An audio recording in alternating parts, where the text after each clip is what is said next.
हवा में उड़ते हुए प्लेन को देखकर या कभी प्लेन में सफर करते हुए कभी न कभी आपके दिमाग में जरूर आया होगा कि आखिर एक पायलट कैसे बना जाता है। क्या हम भी पायलट बन सकते हैं? अगर हाँ तो उसके लिए हमें क्या क्या करना होगा, उसके लिए क्या क्या क्वालिफिकेशन चाहिए होती है। अगर आप भी ऐसा सोचने वालों में से हो तो ये वीडियो आप ही के लिए है। दोस्तों, पायलट बनने की तैयारी स्कूल से ही शुरू हो जाती है, यानी 12th क्लास में फिजिक्स, केमिस्ट्री और मैथमेटिक्स सब्जेक्ट पढ़ने के बाद ही आप पायलट बनने के बारे में सोच सकते हैं। इसलिए 12th क्लास आपका साइंस से पास करना जरूरी होता है। कमर्शियल पायलट बनने के लिए स्टूडेंट पायलट लाइसेंस और प्राइवेट पायलट लाइसेंस लेना जरूरी होता है। इस फील्ड में जाने के लिए आपकी उम्र कम से कम 16 साल होनी चाहिए। पायलट बनने के लिए सबसे पहले किसी फ्लाइंग क्लब से जुड़ना होता है। इसके लिए ऐसे फ्लाइंग क्लब से जुड़ना होता है जिसको DGCA यानी directorate general of civil aviation India से मान्यता प्राप्त हो। इस क्लब में एडमिशन के लिए सिक्योरिटी क्लियरेंस, मेडिकल सर्टिफिकेट और बैंक गारंटी भी चाहिए होती है। फ्लाइंग क्लब का प्रोसेस कंप्लीट करने के बाद एक एग्जाम क्लियर करना होता है जिसमें एविएशन, मेट्रोलॉजी, एयर नेविगेशन,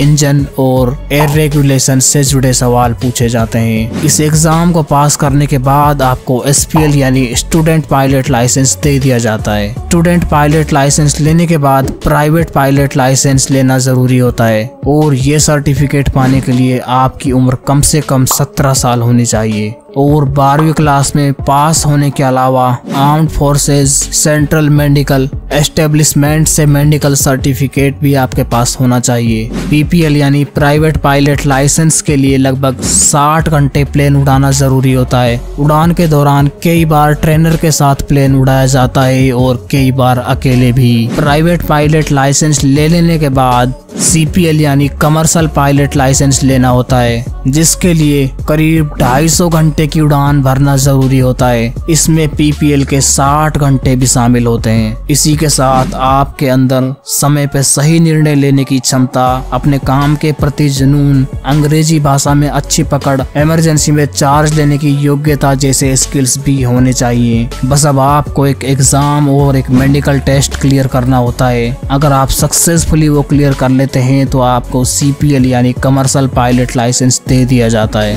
उसके बाद आप कहीं भी कभी भी प्लेन उड़ा सकते हैं और कभी भी एज ए पायलट जॉब भी कर सकते हैं जिसका सैलरी पैकेज बहुत ज्यादा होता है। आसान भाषा में अगर आपको बताया जाए तो एक पायलट बनने के लिए आपको 3 हिस्सों से गुजरना पड़ता है, जिसमें सबसे पहले आपको स्टूडेंट पायलट लाइसेंस लेना होता है, उसके बाद आपको प्राइवेट पायलट लाइसेंस लेना होता है और लास्ट में आपको कमर्शियल पायलट लाइसेंस लेना होता है और फाइनली आप पायलट बन जाते हैं। इसी से जुड़े हुए आपके अगर कोई और सवाल या सुझाव हो तो आप कमेंट बॉक्स में हमसे पूछ सकते हैं। वीडियो देखने के लिए आपका बहुत बहुत शुक्रिया। Thank you so much. जय हिंद।